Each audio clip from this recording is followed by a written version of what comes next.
नमस्कार दोस्तों, tech market hype YouTube channel पर एक बार फिर से आप सभी का बहुत बहुत स्वागत है। नाउ आज के ये वीडियो आप सभी के लिए बहुत ही ज़्यादा स्पेशल होने वाला है। आज हम बात करने वाले हैं डिक्सॉन टेक्नोलॉजी शेयर के बारे में और यहाँ पे आज के दिन हमको लगभग 11-12% या फिर 13% की एक दिन में ही गिरावट देखने के लिए मिली। हालांकि इस स्टॉक के अंदर जो है ऑप्शन चैन का भी ऑप्शन है, सो यहाँ पे डेफिनेटली आप ऑप्शन फ्यूचर बाय भी कर सकते हैं। लेकिन रीजन ये है कि अचानक से इतनी गिरावट के पीछे का कारण क्या है और क्या यहाँ पे आपको बाय करना चाहिए, फिर अगर आप ऑलरेडी बायर हैं सो क्या आपको होल्ड करना चाहिए फिर सेल कर देना चाहिए। चलिए डिटेल में बात करते हैं। पूरा जो है आपके जितने भी डाउट्स हैं क्लियर हो जाएंगे। अगर आप हमको पहली बार देख रहे हैं तो प्लीज़ यार वीडियो को लाइक करके चैनल को सब्सक्राइब कर लीजिएगा।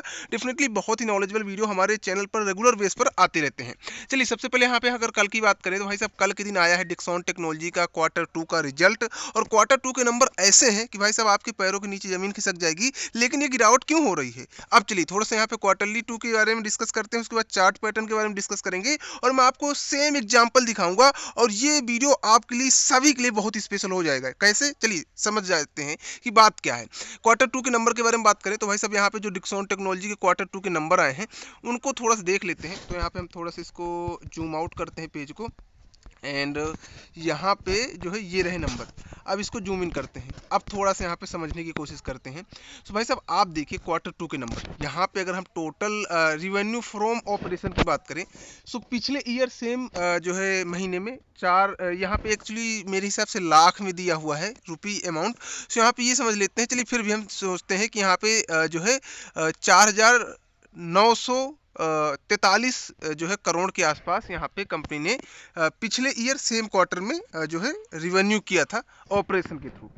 पिछले क्वार्टर में 6,580 करोड़ के आसपास रिवेन्यू था और इस क्वार्टर में भाई साहब 11,534 करोड़ के आसपास का रिवेन्यू हुआ है। मतलब पिछले क्वार्टर में तो देखें तो पिछले क्वार्टर में तो भाई साहब क्वार्टर के हिसाब से तो बहुत किंग है, लेकिन अगर आप यहाँ पे ईयर ऑन ईयर के हिसाब से देखें तो भाई साहब बिल्कुल ये समझ लो कि कहाँ 4 और कहाँ 11, 4 दूनी 8, 4 3 12, मतलब 3 गुना रिवेन्यू हो गया है सिर्फ एक साल में। अब इसके अलावा अगर यहाँ पे देखिए ये तो टोटल रिवेन्यू फ्रॉम ऑपरेशन है, बट इसी की जगह में अगर हम बात करें यहाँ पे जो है नीचे चल के, सो यहाँ पे आप देखेंगे कि भाई साहब यहाँ पे जो आपको देखने के लिए मिलेगा जो है नेट प्रॉफिट। नेट प्रॉफिट बहुत इंपॉर्टेंट है। अब नेट प्रॉफिट क्या है, सो आप नेट प्रॉफिट भी देख लो, आफ्टर टैक्स ही देखते हैं, ठीक है। सो यहाँ पे आप देखेंगे कि जो पिछले ईयर में 113 करोड़ के आसपास था रिवेन्यू, वो बढ़कर पिछले क्वार्टर में हो गया था जो है 139 करोड़ और इस क्वार्टर में मतलब भाई साहब 411 करोड़। मतलब ऐसी उम्मीद थी कि लगभग लगभग ये जो है 2000 के आसपास आएगा, 2000 से 2100 करोड़ के आसपास आएगा, मतलब 221 करोड़ के आसपास, या फिर यहाँ पे ऐसे कुछ अनुमान लगाए जाते थे। लेकिन यहाँ पे देखो 113, 139 और यहाँ पे सीधे 411, मतलब बिल्कुल भाई साहब ताबड़तोड़ पैसे 2 गुना के आसपास यहाँ पे नेट प्रॉफिट कंपनी को हुआ। अब इतना बढ़िया Q2 का रिजल्ट आने के बाद क्यों हो रही गिरावट आखिरकार, अब देखिए इसके पीछे का क्लियर चेक मैं आपको डिटेल बताता हूँ।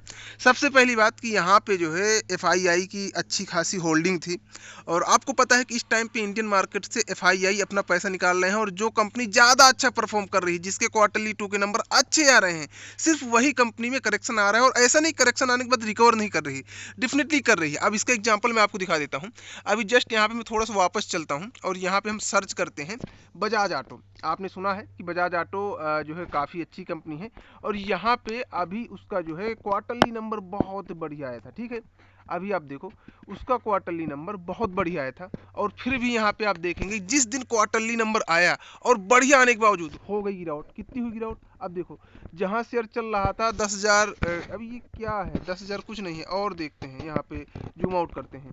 सो अब यहाँ पे देखो जहाँ शेयर चल रहा था लगभग लगभग 13,000 के आसपास, हाँ उस टाइम पे था 10,700 के आसपास मानते हैं। 10,700 से भाई साहब शेयर टूटा, ये भयंकर टूटा कि आप बिलीव नहीं करेंगे। 10,000 के आसपास से सीधे जो है सेम डे पे मतलब बिल्कुल एकदम टूट गया 10-12%, 13%। और इस और ऐसा नहीं क्वार्टरली नंबर अच्छे थे। अब उसमें क्या हुआ, FII ने सेल किया, लेकिन ऐसा नहीं है शेयर ने जस्ट दूसरे तीसरे दिन रिकवर किया, लेकिन उनके लिए प्रॉफिट हुआ जो यहाँ पे ऑप्शन फ्यूचर बाय किए थे। क्योंकि देखिए रीजन ये है, अगर आज शेयर गिरा है, अगर मान लीजिए कल के दिन 2% 3% भी उठता है, तो जो ऑप्शन बायर हैं, जो कि स्टॉक के अंदर यहाँ पे ऑप्शन चयन का ऑप्शन है यहाँ पे हमारे डिक्सॉन टेक्नोलॉजी में, तो जो ऑप्शन बायर है उनके लिए तो एक बेस्ट मौका है कि डेफिनेटली यहाँ पे कर सकते हैं। बट यहाँ पे अगर आप डायरेक्ट शेयर बाय करना चाहते हैं और आपका लॉन्ग टाइम विजन है, तो फिर आप क्या करेंगे, अभी यहाँ पे वो भी समझते हैं।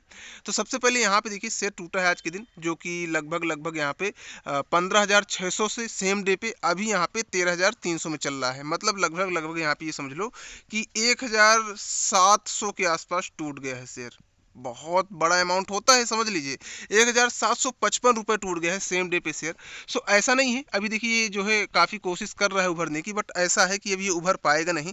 बट हाँ ये है कि अगर आप यहाँ पे ऑप्शन फ्यूचर बाय करते हैं तो ये आपके लिए एक बेस्ट मौका हो सकता है बाय ऑन डिप का। और दूसरी बात, अगर आप यहाँ पे जो है लॉन्ग टर्म विजन के हिसाब से देखें, सो एफआईआई निकल रहे हैं, लेकिन जब ये सस्ते में मिलेगी मार्केट में फिर से घुसेंगे। और ऐसा नहीं है कि डिक्सॉन को बेचे हैं तो डिक्सॉन को दोबारा बाय नहीं करेंगे, बट हाँ प्रॉफिट बुकिंग कर रहे हैं। और यही एक बेस्ट मौका होता है, यही एक इंटेलिजेंस होता है कि एक पढ़े लिखे जो एफआईआई होते हैं वो बढ़िया मौके में एंट्री करते हैं जब सस्ते में चीज मिल रही होती है, और जब उनको लगता है कि अच्छा ठीक ठाक प्रॉफिट हो गया है, सो निकल लेते हैं मौका रहते ही। और वो लोग हम इंडियन कर नहीं पाते, उसी का जो है बेनिफिट एफआईआई उठा पाते हैं, इसलिए उनको स्मार्ट और इंटेलिजेंट कहा जाता है। सो ये एक मौका ही समझ सकते हैं, एक साथ मत बाय कीजिएगा, ये मेरा कोई रिकमेंडेशन नहीं, बट आप यहाँ पे जो है 2-2 10-10 लोग टुकड़े टुकड़े में आप जो है ट्राई कर सकते हैं, एक बेस्ट मौका होता है। और इस टाइम पे काफ़ी करेक्शन है, और ऐसा नहीं कि मार्केट पूरी क्रैश हो जाएगी।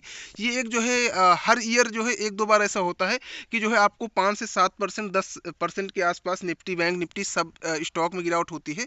और ये होती इसीलिए है, जैसे यहाँ पे एफआईआई बेचते हैं, एफआईआई हर साल ऐसा करते हैं कि जब उनको प्रॉफिट होता है बेचते हैं, और जब लोग बिल्कुल जब एफआईआई बेचने के बाद जो यहाँ पे लोग लॉस में भी रहते हैं वो भी बेचते हैं कि यार हटाओ और ना लॉस लग जाए, हटाओ और ना लॉस लग जाए। उसके चक्कर में क्या होता है, बिल्कुल और करेक्शन हो जाता है, और भाई साहब उस टाइम पे एफआईआई आते हैं और लो धूम भागने लगती है मार्केट। सेम कॉन्सेप्ट हो रहा है आज के टाइम में, तो आप यहाँ पे समझ सकते हैं कि करना क्या है। बाकी आपका क्या मानना है डिक्सॉन टेक्नोलॉजी शेयर के बारे में, कमेंट करके बताइए। चलिए मिलते हैं नेक्स्ट वीडियो के साथ, तब तक के लिए तो बाय बाय। उम्मीद है कि वीडियो पसंद आया होगा।